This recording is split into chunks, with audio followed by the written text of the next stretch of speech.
নমস্কার বন্ধুরা, তো কেমন আছো সবাই? চলে আসলাম আবারও একটি ভিডিও নিয়ে। তো তোমাদের সাথে তো একটা গুড নিউজ শেয়ার করাই হয়নি, আমার বড়দার কিন্তু ছেলে হয়েছে। আজকেও বাড়িতে আসবে, তাই ওর জন্য এত ডেকোরেশন দেখতেই পাচ্ছ, ওয়েলকাম বেবি দিয়ে লেখা আছে। আর এখানে একটা দাদা চলে এসেছে, আমরা বৌদি আর পুচকুকে আনতে যাব। আমিও রেডি হয়ে গেছি, আর আমাকে রেডি হতে দেখে ওপর থেকে টমটম চিৎকার করছে, তাই ওকেও টাটা বলে আমরা বেরিয়ে পড়লাম বৌদিকে আনার জন্য। আর এখানে এসে দেখি বৌদিদের বাড়িতে কেউই নেই। পুচকুটার প্রায় 1 মাস হয়ে গেছে, আর বৌদি এতদিন বৌদিদের বাড়িতেই ছিল, মানে পুচকুটার মামা বাড়িতেই ছিল। আজকে ফাইনালি ও ওর নিজের বাড়িতে যাবে।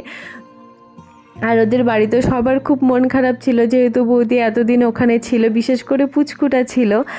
তারপর ফাইনালি দেখো সবাই চলে এসেছে, আর পুচকুটা খুব ঘুমোচ্ছে। তো এখানে এসে যখন ঘুমোচ্ছিল তখন আমরা বলছিলাম কেন ঘুমোচ্ছে, নিজের বাড়িতে এসেছে, নিজের চোখে দেখবে না নিজের বাড়ি? কিন্তু বিশ্বাস করো, যতক্ষণ ঘুমোচ্ছিল ততক্ষণই ঠিক ছিল।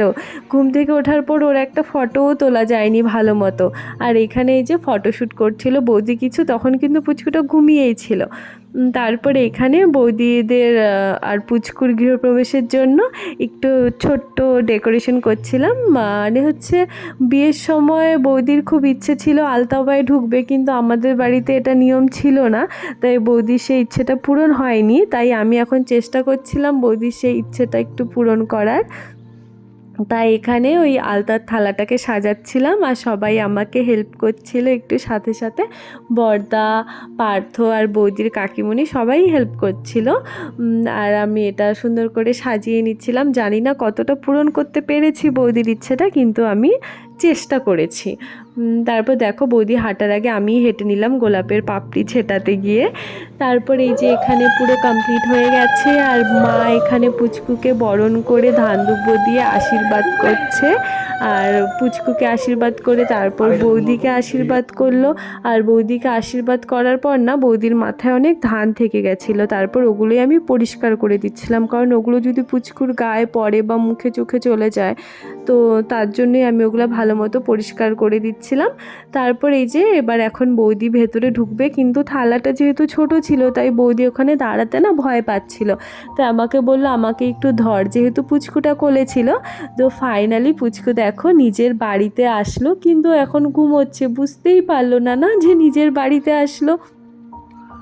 তারপর বৌদি তো আলতা পায়ে ঢুকে গেল, কিন্তু এখানে রুমাল একটা রাখা আছে, এখানে ভেবেছি পুচকুর পায়ের ছাপ নেব, কিন্তু এখানেই শুরু হলো আসল যুদ্ধ। যেই না আলতাতে ওর পাটা দেওয়া হয়েছে, আলতাটা তো ঠান্ডা ছিল, ওর ঘুম ভেঙে গেছে। তারপর এই যে চিৎকার শুরু করেছে, কিছুতেই না ওর পায়ের ছাপ নেওয়াই যাচ্ছিল না, খুব কান্নাকাটি করছিল।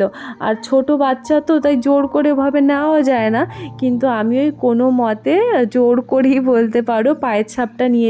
আর এতক্ষণ ধরে কান্না করছিল যে পায়ে আলতাটা অনেকটা শুকিয়ে গেছে, তাই পায়ের ছাপটাও ভালো মতো বসেনি, হালকাই বসেছে। যাই হোক, আর এখানে মা ওকে ঠাকুর ঘরে নিয়ে গেল ঠাকুরের আশীর্বাদ নেওয়ার জন্য। আর তোমরা সবাই ওকে আশীর্বাদ করো, ও যেন সুস্থ থাকে, ভালো থাকে, বড় হয়ে যেন খুব ভালো একজন মানুষ হয়। আর মাও প্রদীপের তাপ দিচ্ছিল ওকে। আর এই দেখো, এতদিন যেহেতু পুচকু বাড়িতে আসেনি, তাই মা কাউকে মিষ্টি খাওয়ায়নি, বলেছিল পুচকু যখন আসবে তখনই একবারে খাওয়াবে। আর আমাদের এখানে না, মানে তেল সিঁদুর পরিয়ে সবাই মিলে একসাথে জোকার দিয়ে তারপর মিষ্টি খাওয়ায়। আর এইখানেই দেখো সবাই মিলে মিষ্টির প্লেট রেডি করছিল, যেহেতু বাইরে সবাই দাঁড়িয়ে আছে।